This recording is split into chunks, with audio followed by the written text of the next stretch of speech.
섬유의 연금술사. 나는 공주 정연. 섬유나라에서 제일 예쁘다는 말은 질릴 정도로 듣고 있지만 오늘은 진짜 중요한 날이야. 7 작은 친구들이 나를 위해 여름옷을 사러 시장에 가자고 졸랐기 때문. 그래서 나는 말했지. 그렇다면 너희들이 직접 설명해봐. 어떤 옷이 좋은지. 그리고 우린 함께 시장으로 나섰어. 이건 모섬유로 만든 옷이에요. 겨울엔 최고지만 여름에 입기엔 너무 더워요. 이건 견섬유입니다. 광택이 멋지긴 한데 열, 알칼리, 햇빛에 약해서 관리가 어려워요. 공주님, 이건 바로 마섬유로 만든 옷입니다. 물에 젖으면 더 강해지고 통풍도 잘 되고 시원해서 여름에 입기 딱 좋은 섬유죠. 나는 그 옷을 직접 만져보고 입어보았어. 살랑살랑 부는 여름바람이 옷 사이로 스며들었고 시원하고 산뜻한 느낌이 몸 전체로 퍼져나갔어. 그래, 이거야. 올 여름은 마섬유와 함께하는 정연공주가 되는 거야. 그날 이후 나는 왕국의 여름옷 홍보 대사가 되어 모든 백성들에게 말하고 다녔지. 여름엔 마섬유. 구김 좀 있어도 시원한 게 최고 아니겠어? 시원한 마섬유 옷 덕분에 요즘은 더 자주 앞마당에 나가게 되었어. 그날도 나는 친구들과 모래놀이를 하며 즐거운 시간을 보내고 있었지. 그런데 그때였어. 무언가 손끝이 축축해졌어. 바닥에서 검은 액체가 스며나오고 있었던 것이었지. 공주님, 이거 석유 아니에요? 작은 친구 중 한 명이 깜짝 놀라 외쳤어. 나는 곧장 눈을 반짝이며 말했어. 이건 인생 역전의 기회야. 그날 이후 궁전엔 석유가 가득 찬 드럼통 1206개가 쌓였어. 나는 작은 친구들과 함께 새로운 섬유를 만드는 실험실을 차렸고 밤낮으로 연구에 매진했지. 그리고 마침내 세계대전이 일어났을 무렵 우리는 석유에서 만들어진 특별한 섬유를 하나둘 완성해냈어. 연구 보고서. 폴리아미드 섬유. 강도가 크고 마찰에 강해. 스타킹, 스키복 등에 딱 알맞은 섬유. 폴리에스테르 섬유. 햇빛과 알칼리에 강해. 야외 활동이나 운동복에 활용됨. 폴리우레탄 섬유. 원래 길이의 7배까지 늘어나는 신축성. 레깅스, 수영복, 운동복에 좋아. 아크릴 섬유. 가볍고 따뜻해서 모자, 스웨터, 담요에 잘 어울림. 나는 선언했어. 이 4가지 섬유를 모두 합쳐 합성 섬유라고 부르겠어요. 작은 친구들은 기뻐하며 박수를 쳤고 우리 궁전은 정연 합성 섬유 연구소로도 불리게 되었지. 그날 이후 나는 외쳤어. 검은 물 한 방울이 옷의 미래를 바꾼다. 이제 섬유는 자연에서만 오는 게 아니야. 기술과 상상력에서 태어나기도 하니까. 나는 정연공주. 석유에서 섬유를 만들고 수많은 사람들에게 편리한 옷을 입힐 수 있게 된 건 내 인생의 위대한 발명이라고 생각했어. 하지만 어느 날부터인가 사람들이 내 옷을 입고 버리고 또 버리고 그렇게 쌓인 옷들이 바다를 떠돌다가 한 섬에 모이기 시작했지. 사람들은 나를 쓰레기의 공주라 부르며 그 옷더미가 쌓인 외딴 섬으로 날 유배시켰어. 그곳에서 나는 산처럼 쌓인 버려진 옷들, 물고기가 살지 못하게 된 검은 바다, 숨 막히는 공장 매연, 합성 섬유에서 나온 미세 플라스틱에 의해 죽은 바다새의 시체를 보았어. 그제서야 깨달았어. 내 발명은 편리함을 주었지만 자연의 아름다움을 앗아갔구나. 하지만 그 깨달음도 잠시 내 안에서 분노가 피어났지. 이건 모두 나만의 책임일까? 사람들이 쓰고 쉽게 버리고 다시 사고 왜 나만 쓰레기 섬에 갇혀야 해? 그래서 나는 섬을 빠져나갈 방법을 마련했어.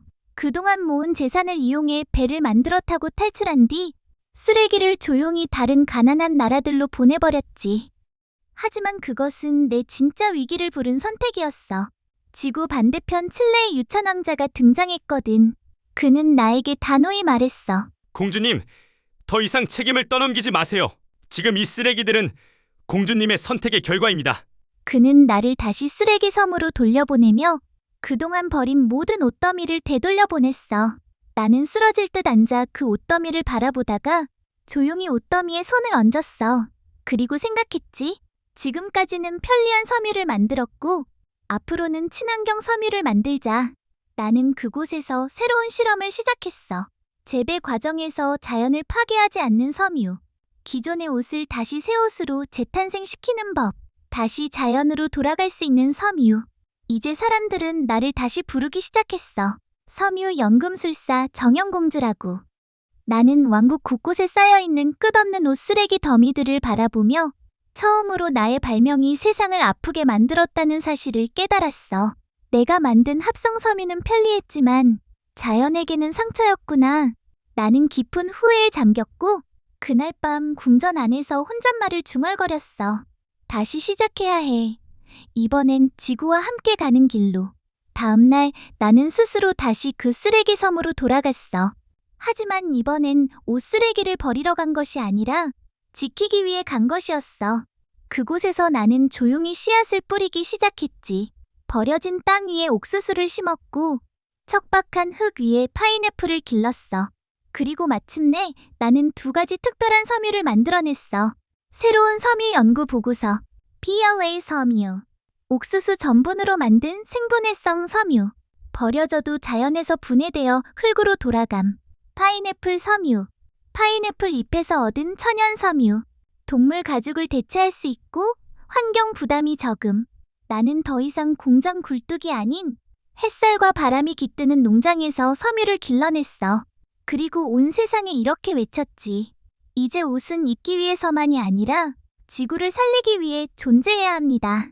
그날 이후 사람들은 나를 다시 부르게 되었지. 이름은 그대로였지만 뜻은 달랐어. 정영공주. 자연을 생각하는 의생활 공주. 자, 이제 다시 나의 왕국으로 돌아가자. 밤바다 위에 바람이 속삭이듯 불었어. 나는 쓰레기 섬에 남은 마지막 나무를 천천히 베어 왕국 시절 배웠던 뗏목 만드는 기술로 하나씩 조립을 시작했어. 손에는 옥수수와 파인애플, 마음에는 환경을 위한 새로운 다짐.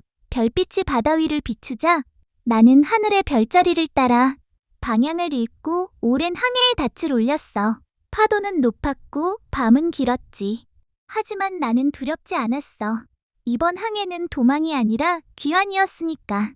며칠이 흐른 끝에 저 멀리 익숙한 풍경이 보였어. 나의 왕국이었어. 내가 돌아오자 사람들은 처음엔 놀랐고 일부는 여전히 의심했지. 하지만 내가 가져온 것은 사과도 말뿐인 약속도 아니었어.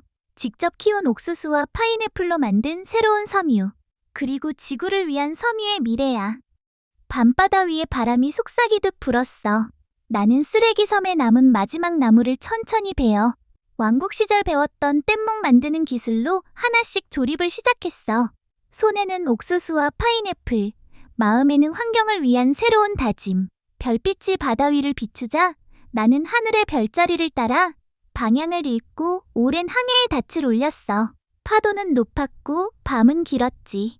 하지만 나는 두렵지 않았어. 이번 항해는 도망이 아니라 귀환이었으니까. 며칠이 흐른 끝에 저 멀리 익숙한 풍경이 보였어.